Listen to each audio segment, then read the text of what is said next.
नमस्कार, पंजाब केसरी टीवी देख रहे हैं आप और मैं हूं राहुल राणा। संपूर्ण हिमाचल में वक्त तो चला है दिन भर की तमाम बड़ी खबरों से आपको रूबरू करवाने का, लेकिन सबसे पहले एक नजर अब तक की हेडलाइन पर। प्रदेश कैबिनेट बैठक में लिए गए बड़े फैसले। रात 10 बजे से सुबह 5 बजे तक नाइट कर्फ्यू। जिम, स्टेडियम और स्विमिंग पूल रहेंगे बंद। प्रदेश में बर्फबारी का दौर जारी। पहाड़ी इलाकों में जमकर गिरी बर्फ। बीती रात से मैदानी इलाकों में हो रही बारिश। मौसम विभाग ने अलर्ट किया जारी। 7 जनवरी को मुख्यमंत्री का बिलासपुर दौरा। देंगे करोड़ों की सौगात। कंदरौर स्कूल में होगी विशाल जनसभा। और शास्त्री और भाषा अध्यापकों को टीजीटी पदनाम देने की मांग। सीएम से मिले शिक्षक, 1 महीने का दिया अल्टीमेटम। और अब खबरें विस्तार से। बुधवार को शिमला में मुख्यमंत्री जयराम ठाकुर की अध्यक्षता में मंत्रिमंडल की बैठक की गई। बैठक में कई अहम फैसले लिए गए। बैठक में पूरे प्रदेश में रात 10 बजे से सुबह 5 बजे तक नाइट कर्फ्यू लगाने का निर्णय लिया गया। इसके अलावा मैरिज पैलेस, बैंक्वेट हॉल में इंडोर क्षमता के 50% के साथ ही कार्यक्रम हो पाएंगे। इंडोर खेल परिसर, cinema hall, multiplex, stadium, swimming pool, gym और लंगर पूरी तरह से बंद कर दिए गए हैं। इसके अलावा बैठक में कुछ और महत्वपूर्ण निर्णय भी लिए गए हैं, आप भी सुनिए। वर्तमान जो कोविड-19 की स्थिति है उस पर विस्तृत प्रेजेंटेशन हेल्थ डिपार्टमेंट द्वारा दी गई।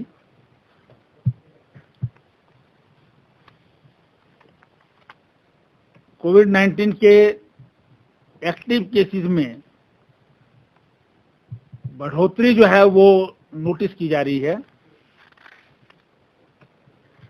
हिमाचल प्रदेश में भी लगभग 800 से अधिक केसेस जो हैं वो एक्टिव केसेस के हो गए हैं। इसलिए मंत्रिमंडल ने कुछ एक विषयों पर जो है वो निर्णय लिए हैं, जिसमें रात को 10 बजे से सुबह 5 बजे तक नाइट कर्फ्यू इंपोज रहेगा प्रदेश में।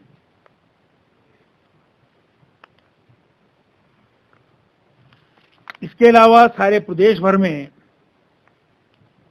जो इंडोर स्पोर्ट्स कॉम्प्लेक्सेस हैं, स्पा हैं, सिनेमा हॉल्स हैं, मल्टीप्लेक्सेस हैं, स्टेडिया हैं, स्विमिंग पूल्स हैं, जिम्स हैं और लंगर हैं, जो गुरुद्वारा इत्यादि में कहीं भी होता है, इन पर जो है वो कंप्लीट जो है बंदिश रहेगी, प्रतिबंध रहेगा।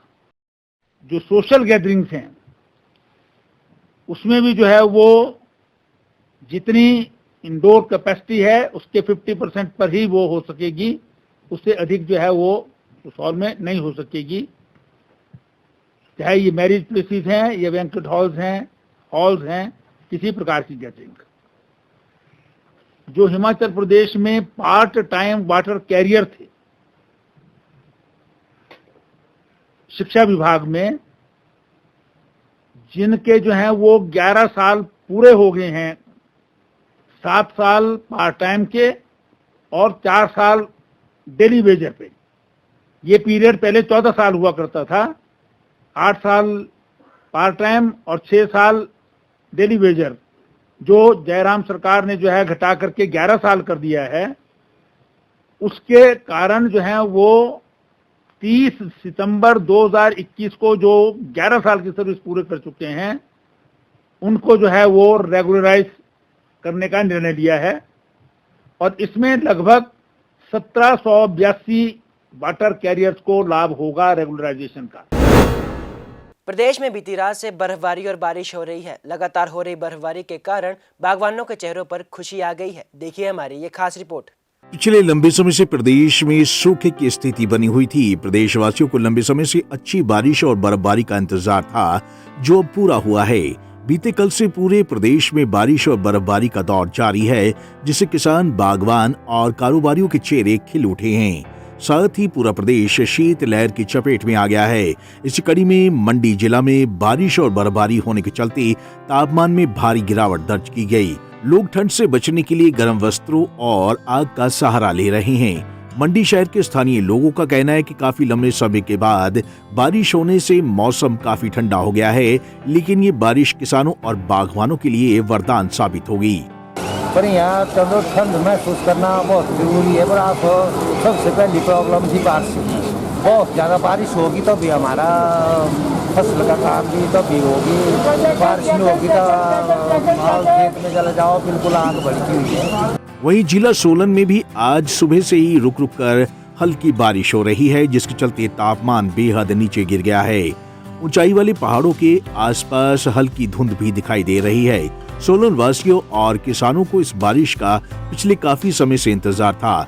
लोगों का कहना है कि उन्हें दिसंबर माह में उम्मीद थी कि बर्फ पड़ेगी, लेकिन उस दौरान ना बारिश पड़ी और ना ही बर्फ, जिसके चलते वे काफी समय से मायूस थे।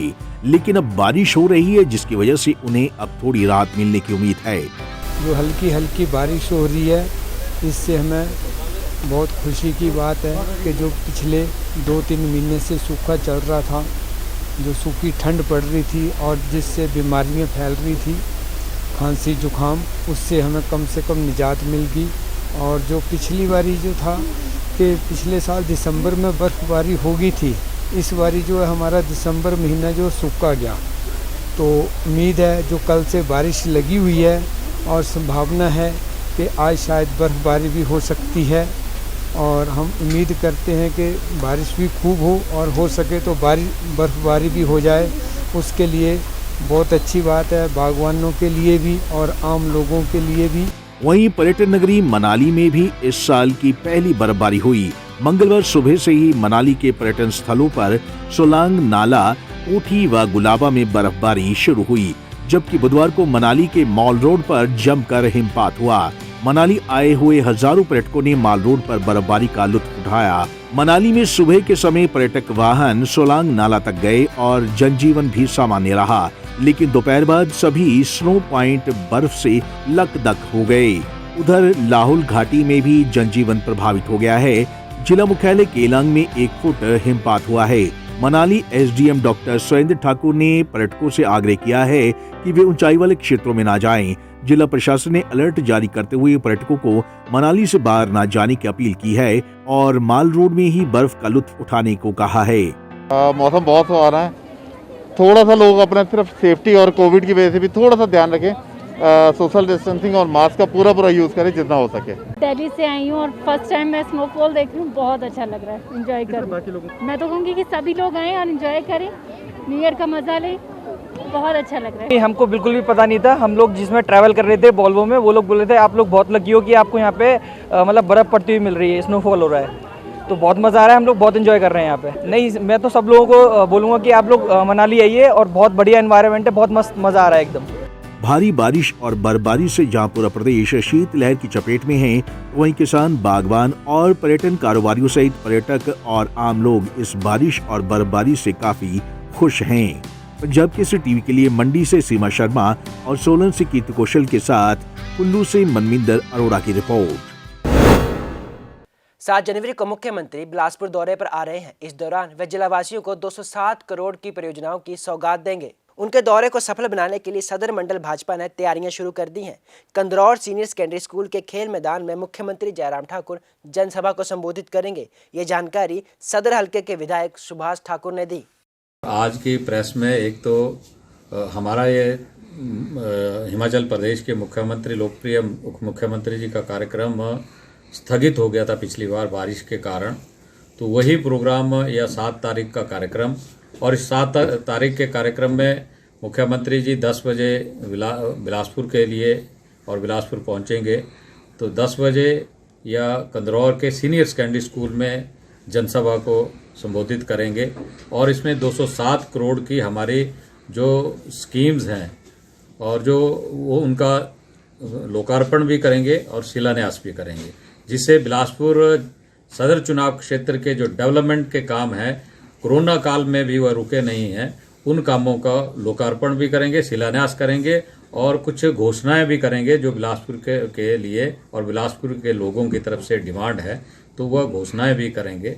इसलिए यह आपके माध्यम से हम बिलासपुर के लोगों से यह निवेदन करना चाहते हैं कि 7 तारीख को वह कंदरौर के सीनियर सेकेंडरी स्कूल में आए और माननीय मुख्यमंत्री जी का उद्बोधन भी सुने और हिमाचल प्रदेश सरकार के जन कल्याणकारी नीतियां लोक और हमारी केंद्र सरकार की आदरणीय प्रधानमंत्री जी के माध्यम से जो जन कल्याणकारी नीतियां हैं उनको भी मुख्यमंत्री के माध्यम से लोगों को जानकारी भी देंगे और वह कितनी स्कीम्स हैं, नई स्कीम्स, योजनाएं, उनका विवरण भी माननीय मुख्यमंत्री जी करेंगे। प्रदेश के शास्त्रीय और भाषा अध्यापकों ने प्रदेश सरकार से टीजीटी पदनाम देने की मांग उठाई है और सरकार को 1 महीने का समय दिया है। इस दौरान सभी टीचर मुख्यमंत्री जयराम ठाकुर से मिले और उन्हें ज्ञापन भी सौंपा। इस दौरान उन्होंने कहा कि यदि सरकार तय समय के भीतर उनकी मांगों को पूरा नहीं करती है तो अध्यापक आंदोलन का रुख अपनाएंगे, जिसकी जिम्मेवारी सरकार की होगी। आज की इस प्रेस वार्ता में हमारी 1985 के दशक से मांग चली है कि शास्त्रीय और भाषा अध्यापकों को टीजीटी पदनाम दिया जाए।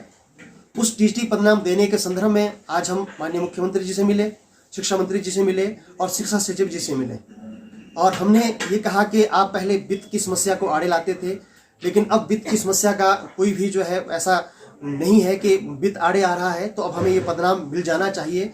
तो इसको लेकर के माननीय मुख्यमंत्री जी ने हमने जो ज्ञापन दिया वो प्रधान सचिव शिक्षा को जो है उसी समय अग्रसर किया कि इस विषय को हम शीघ्र करेंगे। लेकिन ऐसा बार बार हमें आश्वासन मिला है, लेकिन अब हम ऐसे आश्वस्त हैं कि यदि ये हमें मिल जाता है तो हम सरकार का धन्यवाद करते हैं, लेकिन यदि ये पदनाम हमें नहीं मिलता है तो फिर हमें अपना सौम्य रूप जो है वो त्याग करके जो है कुछ दूसरे विकल्प की ओर हमें जाना पड़ेगा।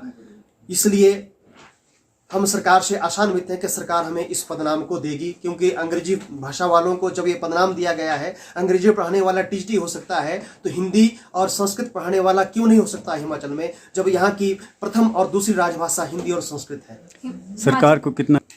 सरकार को हमने ज्ञापन के माध्यम से 1 मास का अंतराल दिया है कि 1 मास के अंतराल में इस पर कोई सार्थक परिणाम आना चाहिए।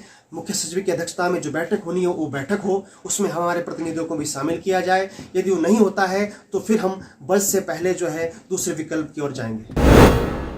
जिला हमीरपुर में राष्ट्रीय ग्रामीण आजीविका के तहत बैंक सखी, पशु सखी और कृषि सखी के रूप में महिलाओं को ट्रेंड किया जा रहा है। हमीरपुर जिला में गठित महिला स्वयं सहायता समूहों की सदस्य महिलाओं को इसमें जोड़ा जा रहा है। हर ब्लॉक में लगभग 15 से 20 महिलाओं को इस कार्य के लिए ट्रेंड किया जा रहा है। भोरंज में यह ट्रेनिंग पूरी हो चुकी है। हमीरपुर ब्लॉक में यह ट्रेनिंग दी जा रही है। इसके अलावा अन्य ब्लॉक में भी जल्द ही इस ट्रेनिंग को पूरा किया जाएगा। विभाग की इस योजना से जहां एक तरफ तो ग्रामीण क्षेत्रों में लोगों को सुविधा मिलेगी, तो वहीं दूसरी ओर महिला स्वयं सहायता समूह के सदस्य महिलाओं को रोजगार भी प्राप्त हो रहा है। ग्रुप के ही महिलाओं को हम पशु सखी, बैंक सखी और कृषि सखी के रूप में प्रशिक्षित करते हैं। पशु सखी में पशुओं की जो टैगिंग है या उनकी जो वैक्सीनेशन है एनिमल हस्बेंड्री विभाग के माध्यम से हम करवाते हैं। ये प्रोसेस हमारे भोरंज में आज की डेट में अभी भी चला हुआ है। और बैंक सखी में जैसे किसी को ज़रूरत होती है जस्ट लाइक ATM, तो छोटी मोटी जो होती हैं ट्रांजेक्शन अप टू 10,000 तक, तो वो कार्य भी हमारे गांव लेवल पे चला हुआ है सेल्फ हेल्प ग्रुप की महिलाओं के माध्यम से। और कृषि सखी में हम सीड या उनकी सॉइल सैम्पलिंग एग्रीकल्चर विभाग के माध्यम से उनके सहयोग से गांव के लोगों को ये चीज़ें हम मुहैया करवा रहे हैं, उनकी जानकारी, ताकि लोग कृषि के लिए अधिक से अधिक प्रेरित भी हों। आज के लिए संपूर्ण हिमाचल में मेरे साथ फिलहाल इतना ही। मुझे दीजिए इजाजत। नमस्कार।